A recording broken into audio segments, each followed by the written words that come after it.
Let me just preface this by saying that I have, in my lifetime, only enjoyed two superheroes. Batman, because he's just a regular guy with a ton of money, and I think that's hilarious.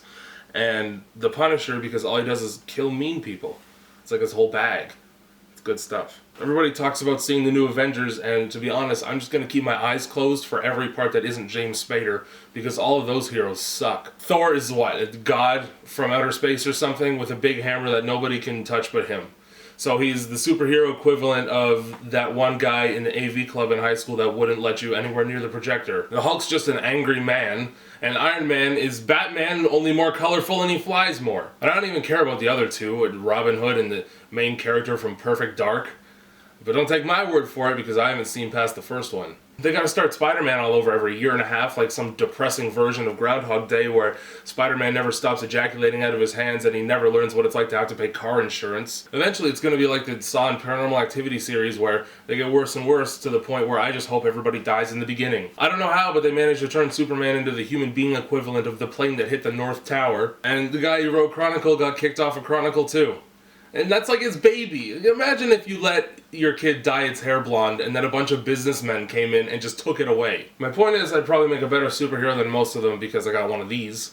It's not a forehead, it's a brain. I think I'd be better suited to be a villain, and here's why. My phone number is very close to the fax number of a doctor's office, so sometimes other doctors will try to send documents to my home phone. Sometimes I talk back to the machine until it hangs up. Hey, this isn't, I'm not a robot, I don't think. Do you know something I don't? But it's happened so many times now that I'm starting to think that it's not a mistake, and that there's a scientist out there somewhere trying to awaken my dormant ability to print things. So my evil backstory is I was photocopying pictures of my wiener in the office complex of some superhero's alter ego when the scanner broke and I fell in and was electrocuted into a coma. The government has holed my father up in his lab and forced him to keep this horrible secret for decades, but he sends me the truth every day, and when I vomit up a letter, that's when I'll be ready to know. So now I print things from my mouth.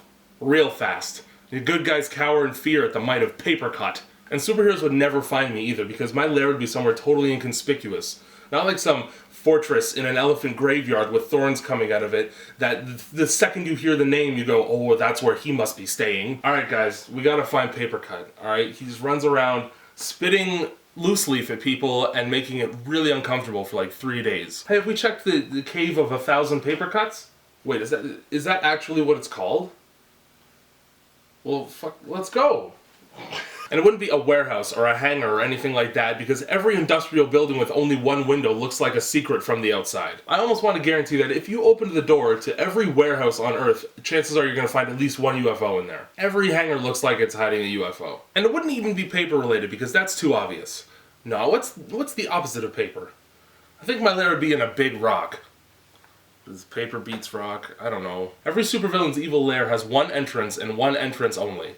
How else do you think they have a throne prepped always to sit on when they finally catch you stumbling upon it? Do you think every evil mastermind says, alright henchmen, I need you guys to build a throne at every entrance because Batman can show up at any time and I don't know which one he's gonna come through. He's got that whatever Kevlar suit that he could come up through the shark tank if he wanted to.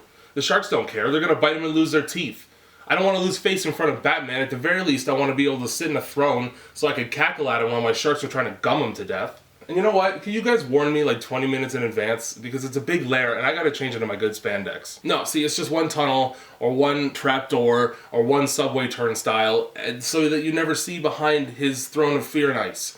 Because that's where he keeps sandwiches that he eats while he waits for Scooby-Doo and the gang to pull the right book off the shelf. And if it's not only that, then it's always just one rear exit tunnel, or one secret hatch through the sewer. So there's always a sidekick waiting here with his fist outstretched, or his dick just out and dangling over a manhole cover, waiting eagerly to mouth-fuck an escaping evildoer with vigor. So my hidden entrance would be a really difficult to push over rock in the middle of a redwood forest. No superhero is gonna go turning over every rock in a forest trying to find the way in, and where are all my escape routes?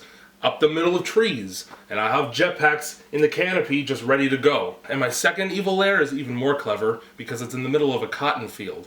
That way, all white superheroes have to measure whether or not catching me is worth the slave guilt, and it gets the added bonus of being really, really racist. Which I think superhero movies need a lot more of.